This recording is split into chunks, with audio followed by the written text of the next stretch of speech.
Okay, so review of how ionic compounds dissolve. So we're going to start by drawing a little mini crystal lattice where we have sodium ions, Na+, and we also have chloride ions, Cl-. And we're just going to make a little tiny crystal lattice because I don't want to draw too many ions, I'm lazy. Okay, so it's just got 4 ions in it, Na+. Okay, so this is a little mini crystal lattice. Okay.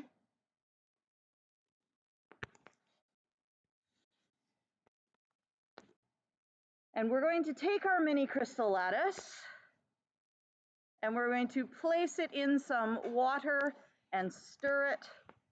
So we're going to dissolve it in water.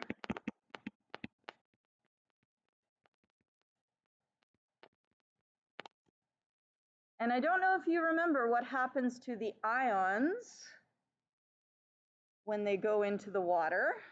See if you can remember and tell your partner if you do. What happens to those ions when we put them into the water?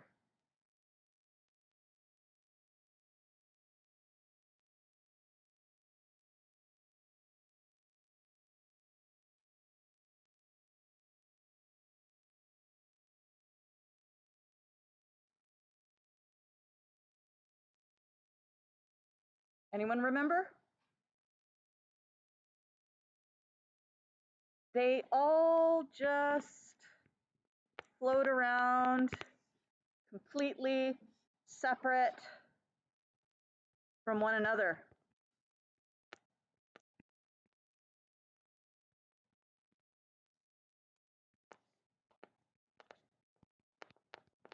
So all the ions float around separately from one another.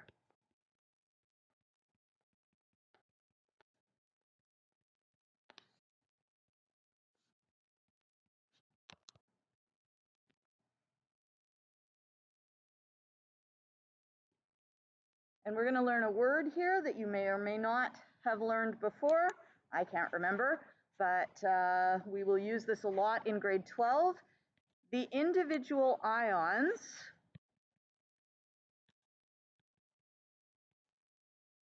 that's supposed to be a U, not an I, dual. Individual ions dissociate.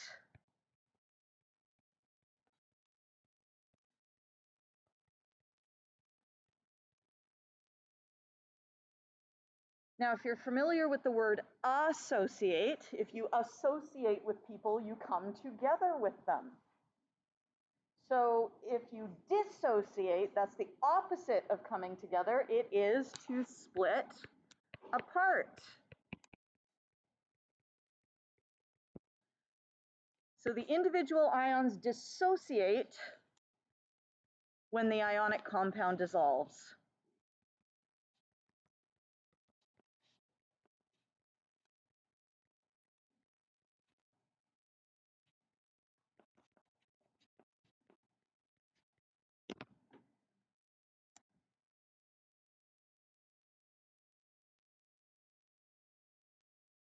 Now let's imagine that you took a flashlight and you now shone that flashlight at this solution.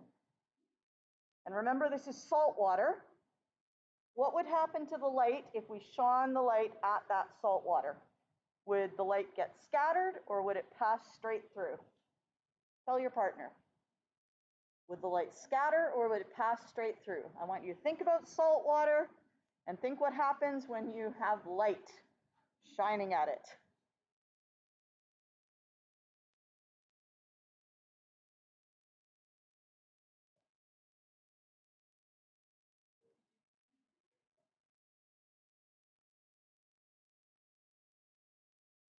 What do you guys think? If you shone a light at the ocean, like just a glass of ocean water, which is salt water, would it be transparent or would it be cloudy?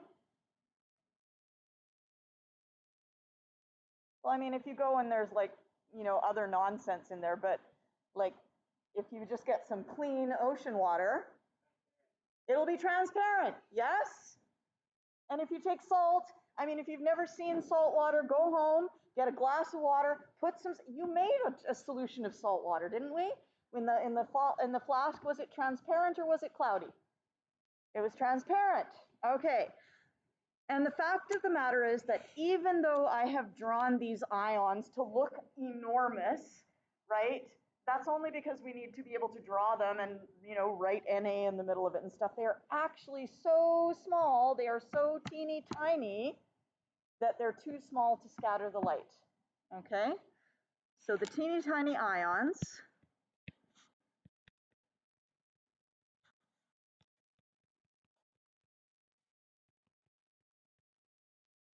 are too small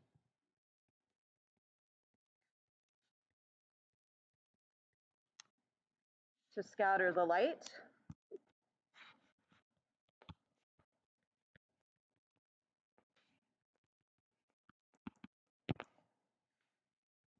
Therefore, the solution is transparent and not cloudy.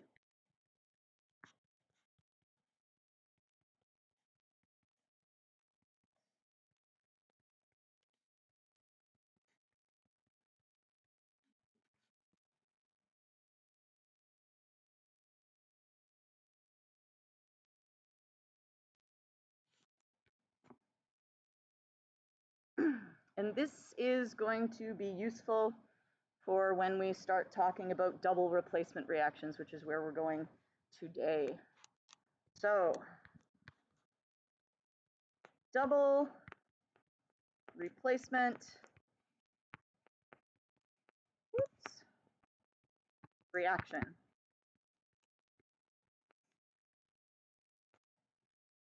I want you to see if you can remember what kinds of substances are the reactants. I can't seem to draw a nice squiggly line. I don't know what's wrong with me there. That's a little better. And when I say what kinds of substance, I'm looking for element or compound or element and element or compound and compound. What kind of reactants do we have in a double replacement reaction?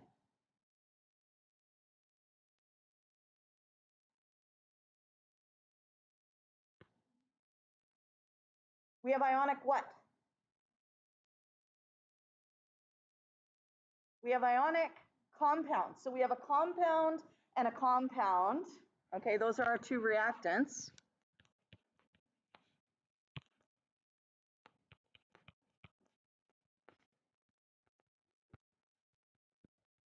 And both of those compounds are ionic. So they're both crystal lattice type compounds.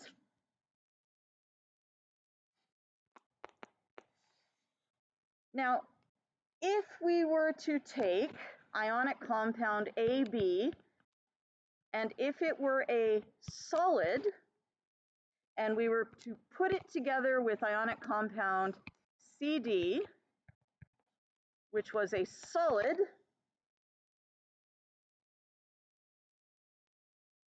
do you think we would get a reaction? So if I had like, do you remember the copper sulfate, the blue crystals? Yes? So if I took the blue crystals and I sprinkled them like in a beaker, and then I took some sodium chloride crystals and sprinkled them in a beaker, do you think it's likely that there would be a reaction? No, right? Because when you have a solid,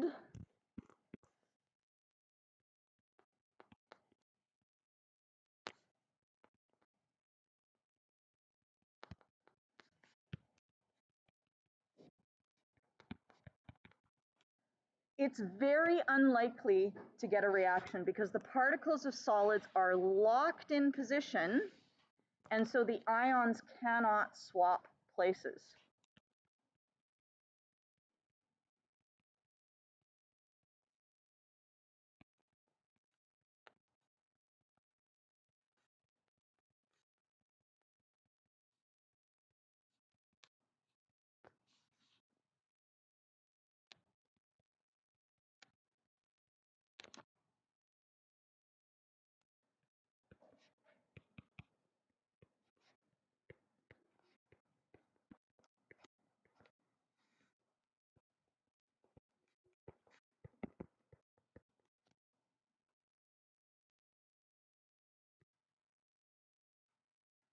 So for example, let's say we had some sodium chloride crystals, and again, we're just going to draw a little mini one. We got some Na plus, got some Cl minus, Cl minus, Na plus. There's our sodium chloride.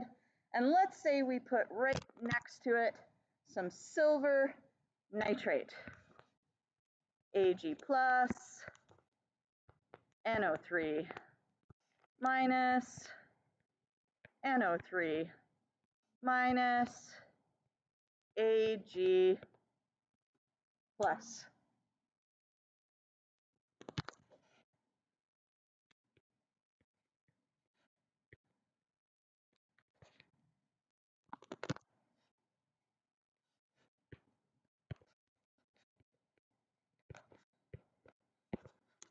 Why did I put brackets around the NO3? That's terrible. I did it last block too. Oh well. No brackets around the ion if there's only one of them.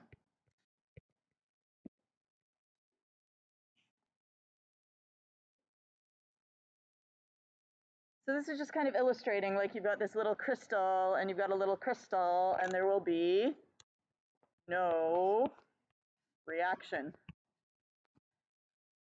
because all those little ions are locked in place. So in order to actually get a reaction, in order for the compounds to be able to swap ions, the ions must be free to move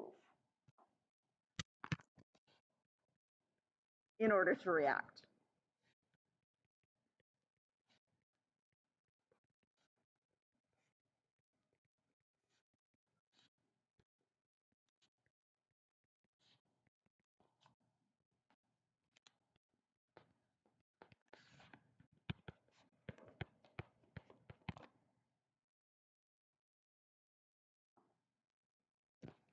And I would like you to chat with your partner and see if you can think of a way that we could make the ions free to move.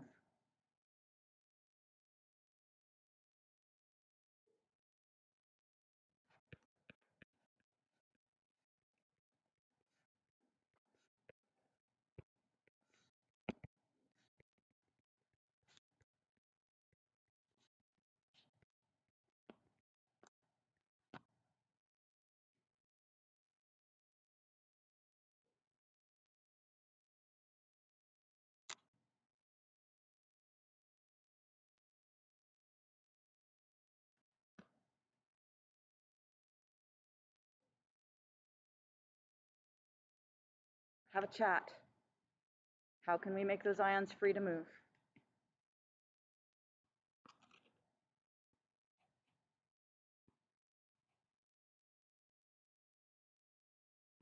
What's that? You could heat them up. That actually is one way. You can melt it. On the other hand, ionic compounds melt about 1,000 degrees or so, so that's not always very practical. But yes, that is absolutely one way you can do it. But you can also do it by doing what? Dissolving them in water, which does not require us to have very high temperatures. So how can we make the ions free to move? We can dissolve them. We can dissolve the ionic compound.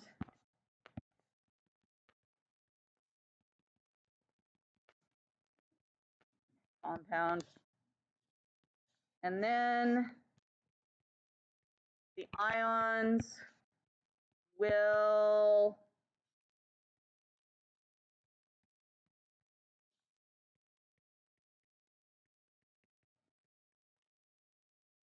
dissociate. Yes.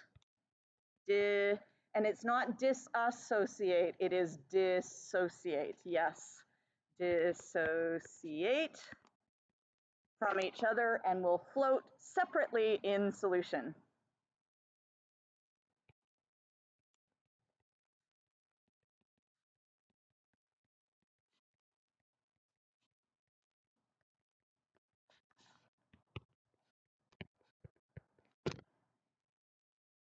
Yes, of course.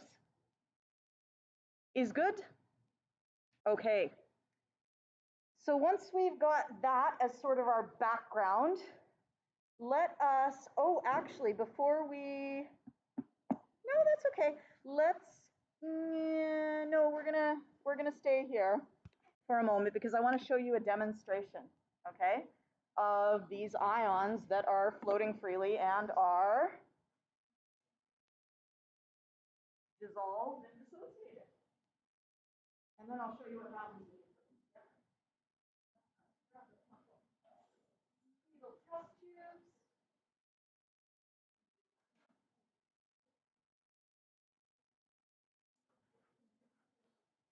Got two test tubes here. Into one of the test tubes, I am going to place some lead nitrate. And it is dissolved in water, so what does it state it is? Dissolved in water, aqueous. So let's see what that looks like. Now this dripped all over the place last block. It's not a very good container, so let's see if we do better right now. Much better. Okay, tighten the lid.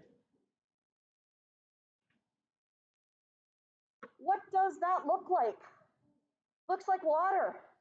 But there are lead ions in there and there are nitrate ions in there, but they are so teeny tiny that they don't do what? They don't scatter the light. So the light just passes straight through. That's why it's transparent. Okay, so that's our lead nitrate. In my other test tube, I'm going to put some potassium iodide, also aqueous. Okay.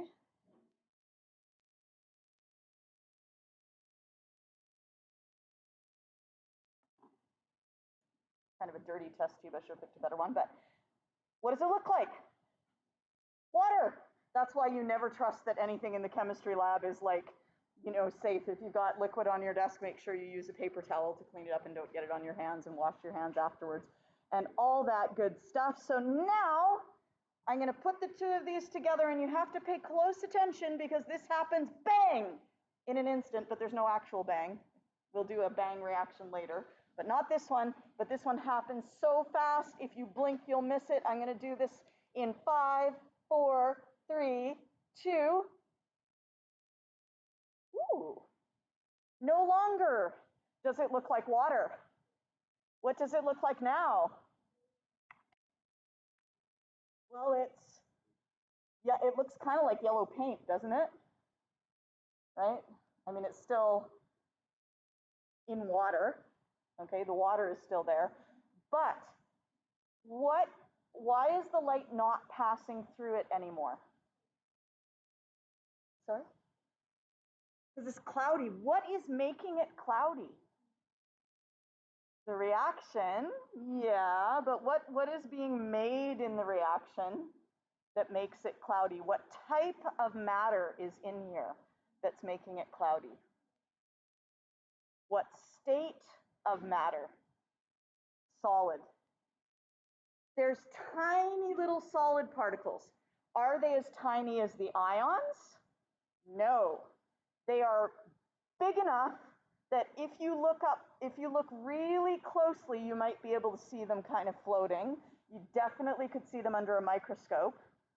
When you put ions in solution under a microscope, you can see nothing. It just looks like water, okay? But these, you would be able to see particles. And in fact, this one has been sitting since period 2. Do you see what's happened? The solid has settled to the bottom. There's still some like stuck to the sides of the test tube, but most of it has settled to the bottom, and that's what's going to happen to this eventually. Do you remember when we did that lab at the beginning of the year? We tried to dissolve the calcium hydroxide.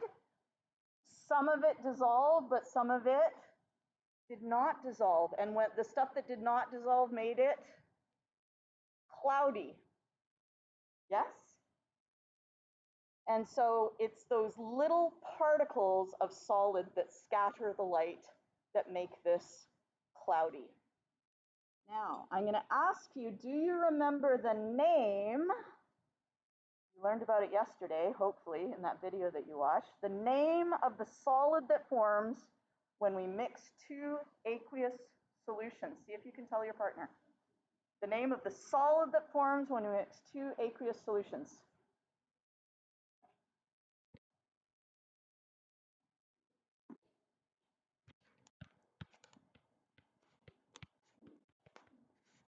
And I've left some space deliberately because I want to do something under the reaction.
My pen is going crazy. Doesn't want to make a C. There we go. Precipitate. Now, are you guys familiar with precipitation? Like rain, precipitate? It falls from the sky. Yes? What does the solid do? It falls out of solution. Okay, so just like the precipitation from the sky, this precipitation reaction causes the solid to fall down out of solution. Okay, so that's called the precipitate, and we can abbreviate that because that's a long word and we will be writing it a lot both this year and next year. We can abbreviate it as PPT, precipitate. Okay. Now we're going to try and figure out who was the precipitate in this reaction that we just did. And we're going to do that by predicting the products of this double replacement reaction. And we did this once before at the very beginning of the unit, but I imagine you've forgotten, so we're going to do it again. The first thing we're going to do is we're going to write out all the ions. So in lead nitrate, PbNO3, who are the two ions? In lead nitrate, who are the two ions? We have Pb and we have NO3. Now, are those the correct formulas for the ions? No. What do ion formulas need? They need charges. So nitrate, we can just look that one up. That's NO3 minus, that's on our pink sheet. By the way, I made a few more copies of the pink sheet if anyone has lost theirs, just letting you know. So if NO3 is negative, what is the charge of the lead?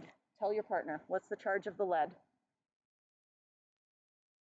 2+, because we have two nitrates, so the lead has to be 2 positive to balance out that negative 2 charge.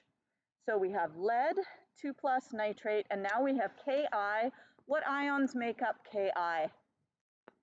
Potassium and iodide. What are the charges of those ions? Plus and minus. So step 1 to predicting the products here, write out all the ions. In steps 2 and 3, we're going to combine some things. Does anyone remember what we're going to combine?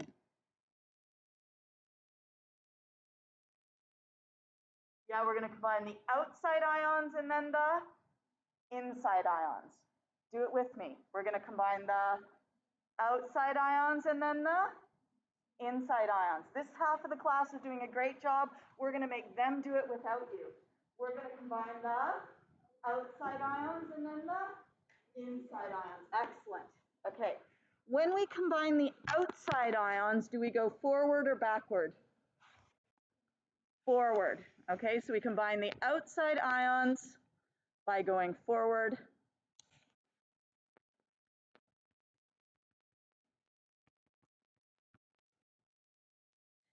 And that means that Pb2 plus is going with I minus, and the formula for that compound would be Pb I2. Excellent. Now we're going to combine the inside ions. Do we go forward or backward? We go backward. All right, and so now we're combining our inside ions. So K plus and NO3 minus, that's easy. It's just KNO3. Now, we want to know who is the precipitate, or are they both precipitates? So let's take a look at our blue sheet. I'm gonna erase everything that's on here. But your blue sheet should be pretty clean at this point. And remember, we had lead iodide. So normally we go looking for the anion, so we're looking for iodide. And when lead gets together with iodide, it is low solubility. What does low solubility mean? It doesn't dissolve. In other words, it will not dissociate in water. When we put those two ions into the water together, they get together and form a solid. We have found our precipitate. Whoopsie. There we go. So PbI2 is a solid. So this is the precipitate. And this reaction is known as a precipitation reaction.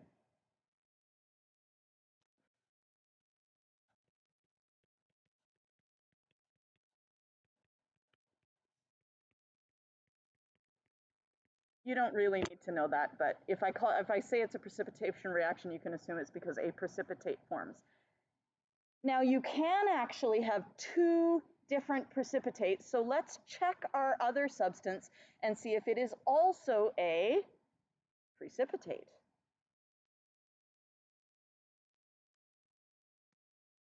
So we have KNO3. Now, I will say that if you're taking Chemistry 12, it's almost certainly worth your while to memorize the fact that all of the alkali ions are soluble with everything. So anytime you have any salt that contains one of the first column ions, first column of the periodic table, it will always be soluble. So if we have KNO3, it's going to be soluble, it's going to be aqueous. And the other one that's worthwhile memorizing is nitrate. When you put nitrate with anything, it's going to be soluble, so it's going to be aqueous. And if we look at our compound here, oh my gosh, we have both an alkali, which is always soluble,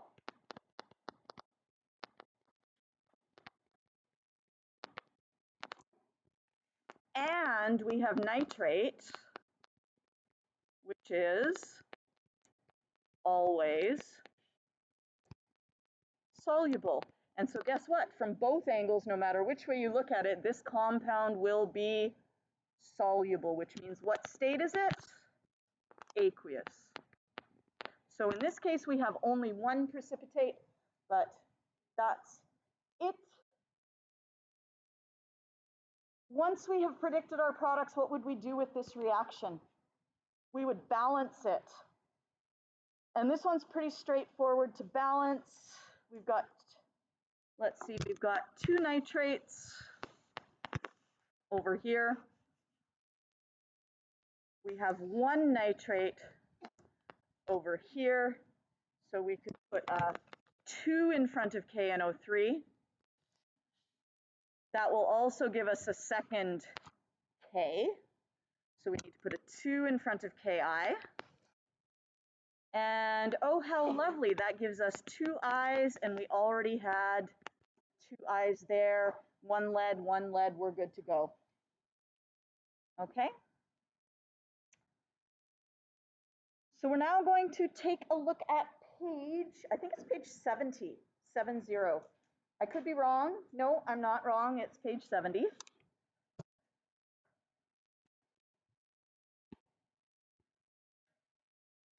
Because we're going to have some little pictures here that show us what happens under all possible circumstances.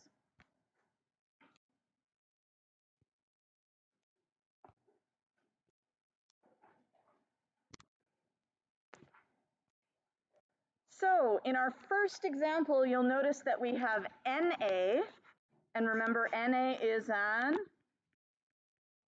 alkali. And what do we know about alkalis? They're always soluble.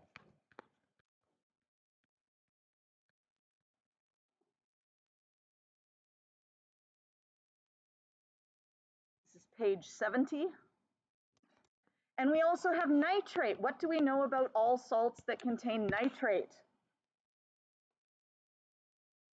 They are always soluble. So no surprise here that the sodiums and nitrates are floating around separately from another. In other words, the salt has dissociated.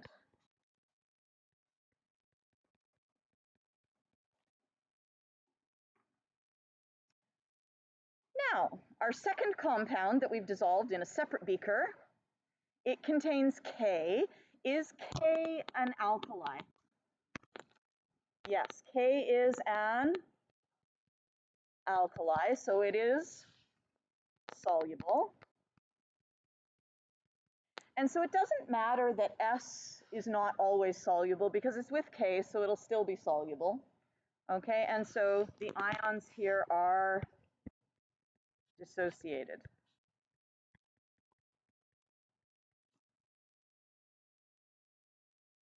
And now, just like I did with those 2 little test tubes, I'm going to pour those 2 together. But unlike that, bam, yellow precipitate, guess what we get? We get everything is aqueous because guess what? The only positive ions are alkali ions.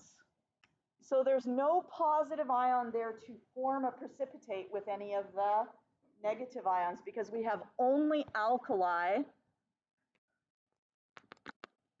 All the positive ions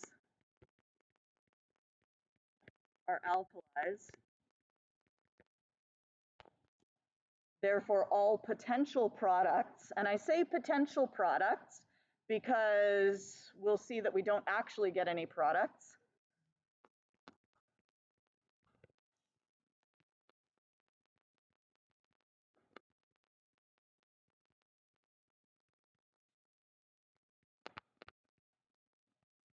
I don't know why I changed color halfway through the sentence, I'm sorry.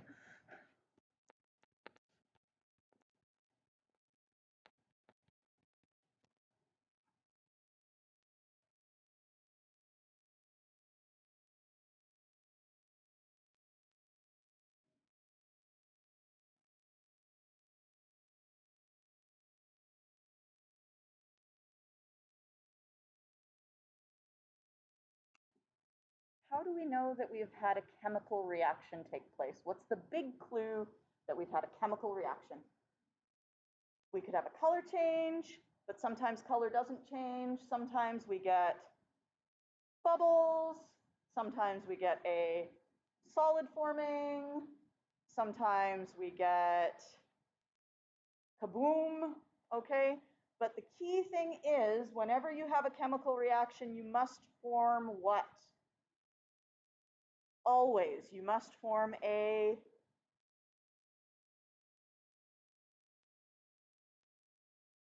new substance. If you don't make a new substance, there has been no chemical reaction. Let's look at what we have. In our original beakers, we have sodium ions floating around on their own and potassium ions floating around on their own, and same thing with nitrate and sulfide. And what do we have at the end? We have all those same ions just floating around on their own, just like they were before. Now they're just mixed together. So has there been a chemical change here? No, nothing new was produced. All the ions are still just hanging out, doing nothing, okay? So there was no reaction here. So you can feel free to write your potential products. Okay, we could take our sodium, our outside ion, and combine it with our sulfide and get Na2S, and we could look on our chart and find that, oh, it contains an alkali, so it would be aqueous. And we could look at our inside ions. We could combine the K with the NO3 and get potassium nitrate.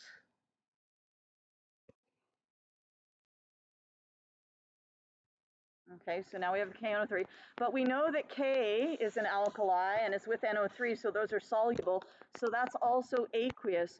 When both potential products are aqueous, there is no reaction.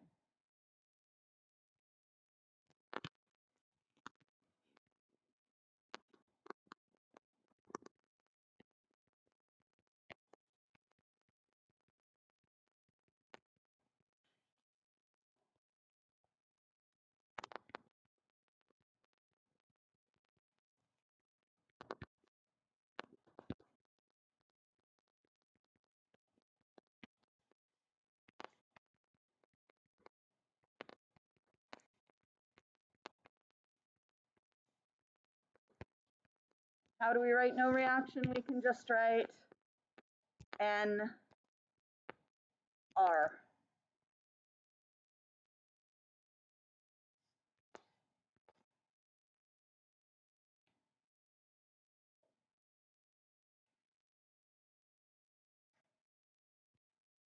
So in reality, we would not actually want to draw this arrow. We would want to say no. We would draw an X through the arrow because there's no reaction.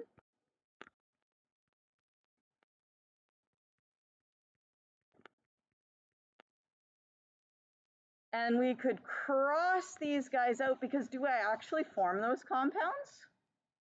No, and I can just replace that with NR. Does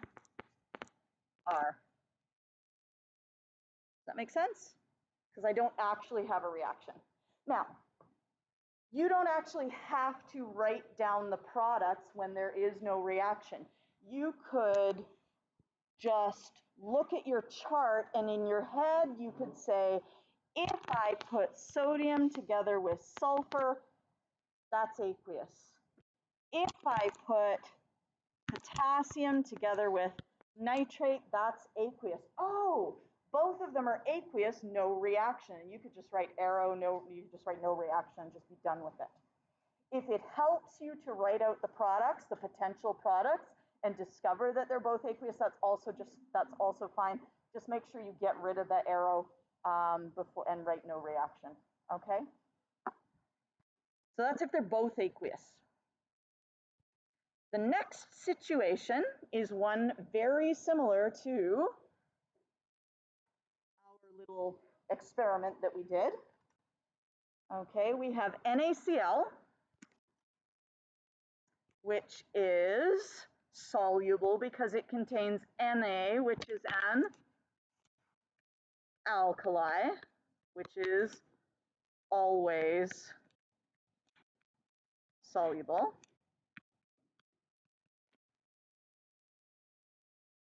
And silver nitrate, we have the nitrate NO3 minus, which is always soluble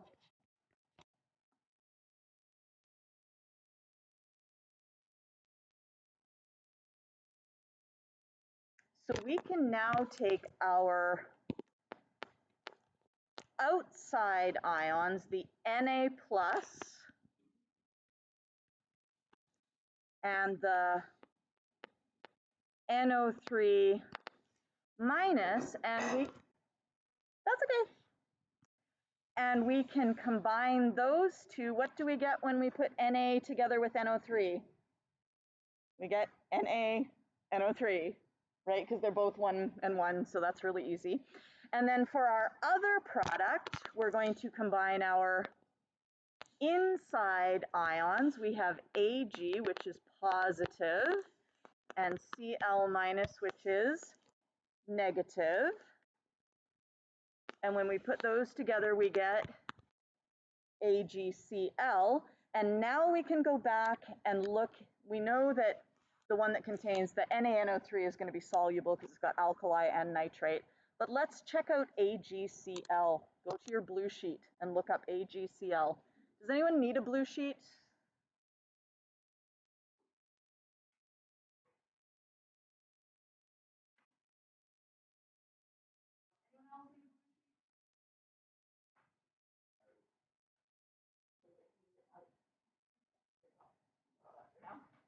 All right. So let's look at AgCl. Let's go look up our chloride ion. Here's our chloride ion. And when we put it together with Ag, that is low solubility. So that means that we now have our solid. And the solid is the, what does PPT stand for? Precipitate.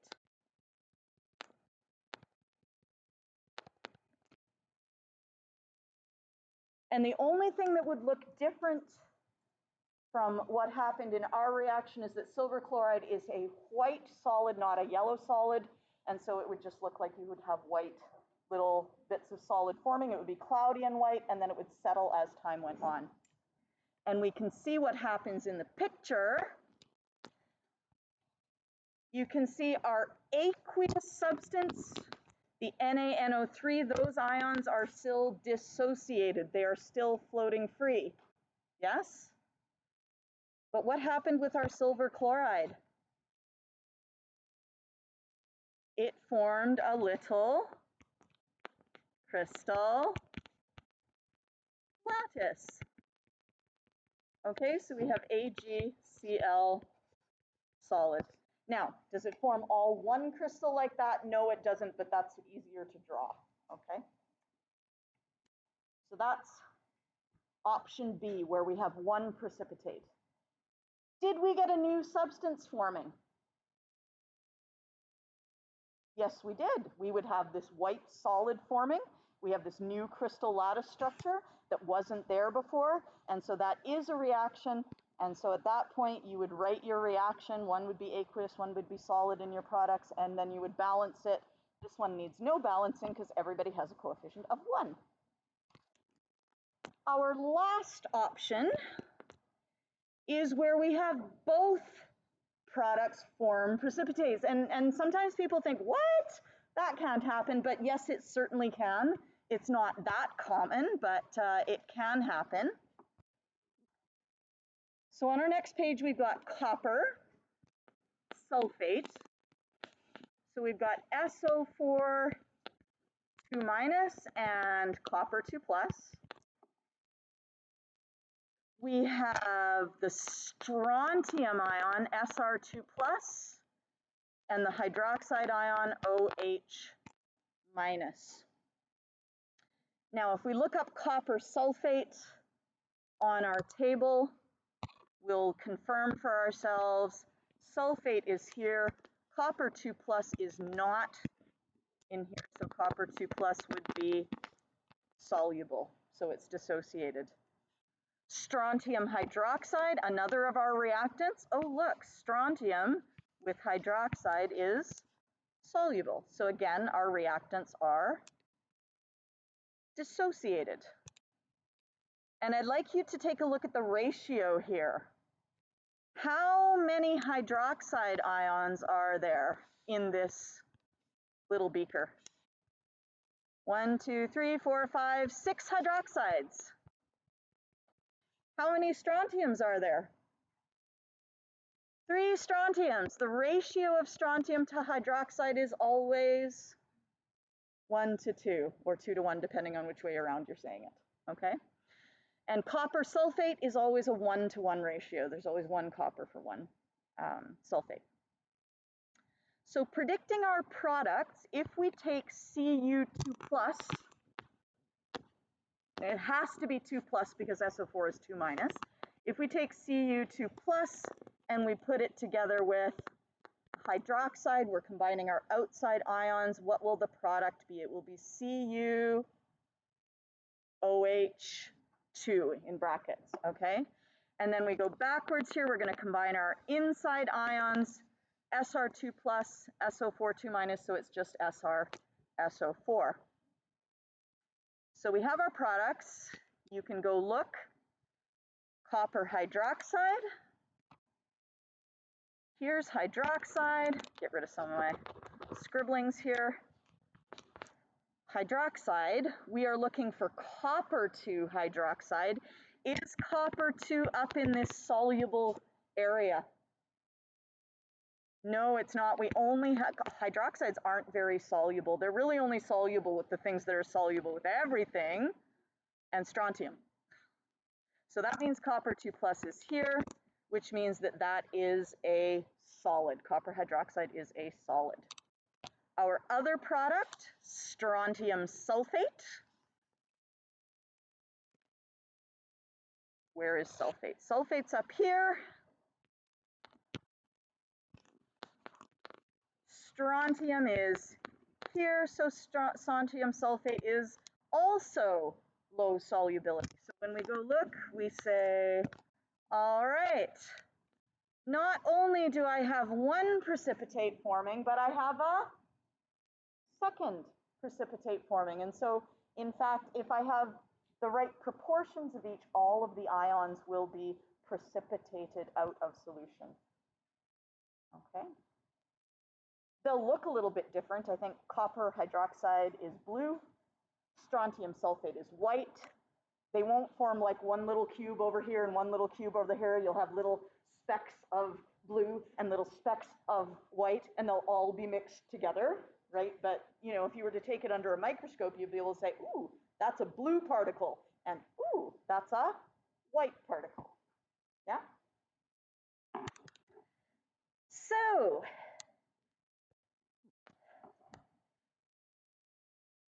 shall we try one example together and then just let you go? Do you want to do one more example? Okay, so we're going to have NABr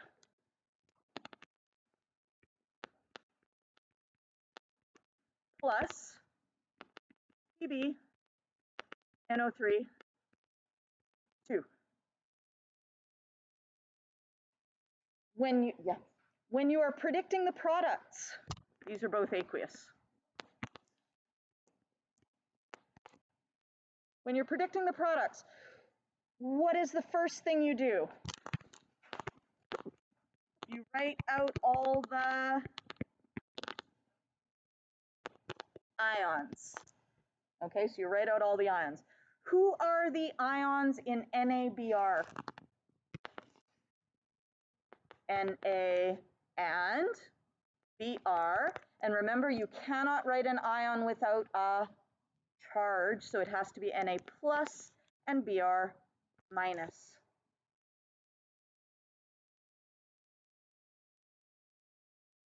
Lead nitrate, our two ions are lead, Pb, and NO3. NO3 is easy, we can look it up, it is -1. We have two nitrates though, NO3 minus and NO3 minus.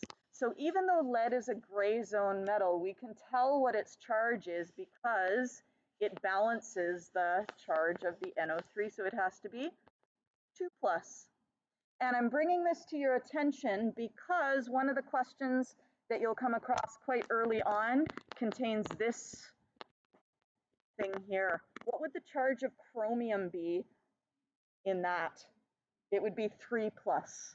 Do you remember how in the single replacement I'm like, oh, if it's a gray zone, just give it a charge of +2. You remember that for single replacement? That was because we didn't know the charge at the end. It went from having no charge to having some unknown charge. So we just made an assumption here. We know that this chromium is +3. So when we use it in our products, it must also be +3. Okay? All right, let's take that away for a moment. So 1, write out the ions. 2, combine who? Outside ions.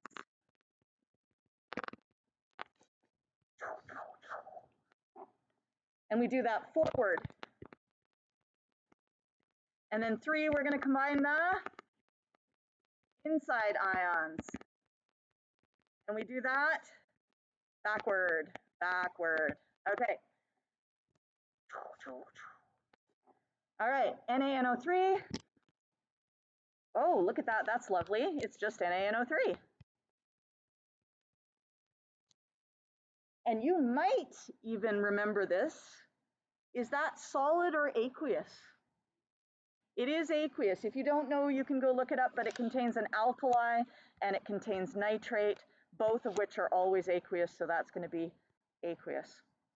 Now, what about this Pb and this Br? What compound do they form? Pb, and we need 2 Brs to balance the charge of the lead 2+. Go look on your chart and tell me whether that is a solid or whether it is aqueous. That is a solid. Hooray. And I don't know why I didn't write this up here. I should have written it up here. Let's see if I can grab that and move it. Oh, no, come here. Can I grab it? There we go. Bam. Oh, look at that. Now we have a reaction.